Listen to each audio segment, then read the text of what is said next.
Hi, my name is Amy Roark, and I'm the Director of School Nursing for a school district in Athens, Georgia. I work for the Clark County School District, and I love my job. I've been doing it about 10 years, and prior to that was an ER nurse for about 10 years, maybe a couple more.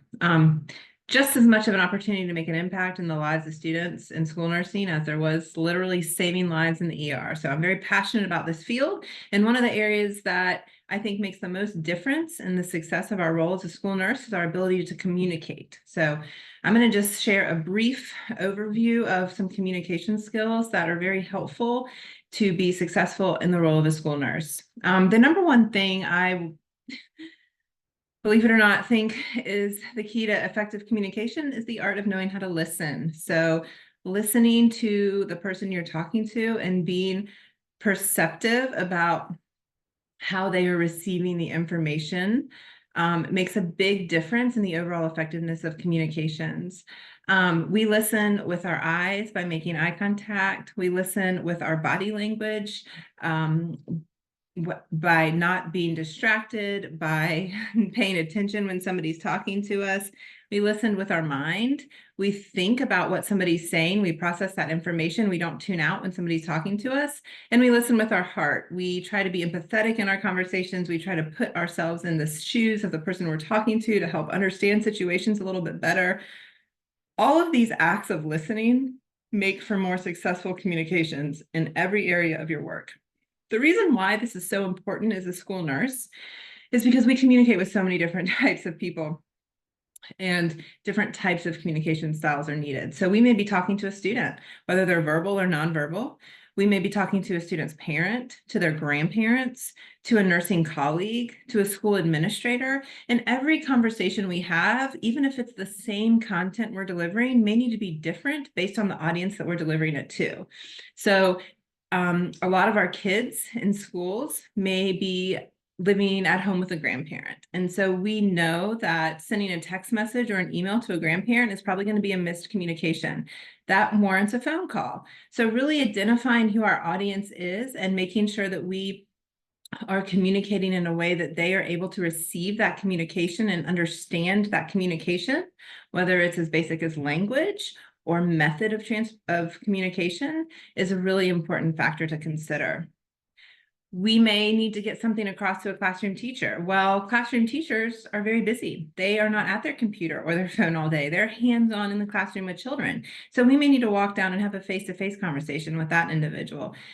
Face-to-face conversations are often underrated and can get so much accomplished because in a face-to-face conversation, you have the ability to use your body language and express yourself more effectively and authentically than you do through written word. So written word is wonderful in a lot of ways because you can edit and revise and make sure you're saying the exact same thing and you don't have to worry, or the exact intended thing, and you don't have to worry about saying something wrong. However, written communications can be open to interpretation of the reader and can often come across without maybe the empathetic feelings that you intended them to have. So a face-to-face conversation is effective for a lot of reasons, and oftentimes it's worth trying to have a face-to-face conversation, whether it's with a parent or a teacher or a student, and then following up with a written communication as necessary. So for instance, if you go to a student and talk about, if you go to a teacher and talk about an issue with a student in the classroom, or maybe something that you wish that teacher was doing differently when it came to classroom management around a health issue, you could then follow it up with an email to say, hey, thanks so much for taking the time to discuss this with me. Here's where we landed, and I appreciate your partnership in this effort. Something like that, where you are coming across as a team player, but also reiterating and clarifying the information that you discussed. So who you are talking to matters when you communicate, and understanding the form of communication that will be effective to them and how you can send that communication is really important. School administrators can be very confident personalities, and you as the nurse have to be able to be confident in your responses and conversations with them. So being a school nurse, one of the challenging things about it is that you're the only medical expert in that building. Oftentimes you don't have a backup of nursing colleagues in your building like you did when you were at the hospital. And sometimes administrators may feel that you should have handled the situation differently, but you know that you made the decision you did because you're a trained medical professional, and letting the administrator know that in a way that is not confrontational but is confident and stands up for yourself is a very important art of conversation. So that is something that is a learned skill as well. If that feels challenging in the beginning, that's okay. I feel like school nurses learn as they grow in their role how to effectively have those conversations. And it takes meeting in the middle. It takes acknowledging why they may perceive it that way, but also let me give you some evidence about why I made the decision I did. And then ultimately sticking your ground and never doing anything that is against your nursing judgment or Nurse Practice Act in your state. So other than listening and being aware of who your audience is that you're talking to, your body language matters. Read nonverbal cues on people if you are in a situation where you're having a face-to-face conversation. Don't turn around. Don't roll your eyes. Don't act distracted or disinterested in a conversation. All of those will be a sure success to ineffective communication. Finally, be brief, but be specific. So clear, concise communication is the key to effectiveness. I cannot stress that enough. Clear, concise communication is the key to effectiveness. And very importantly, think before you speak. If you're talking to somebody in person, reflect on the person you're speaking to. Who is your audience?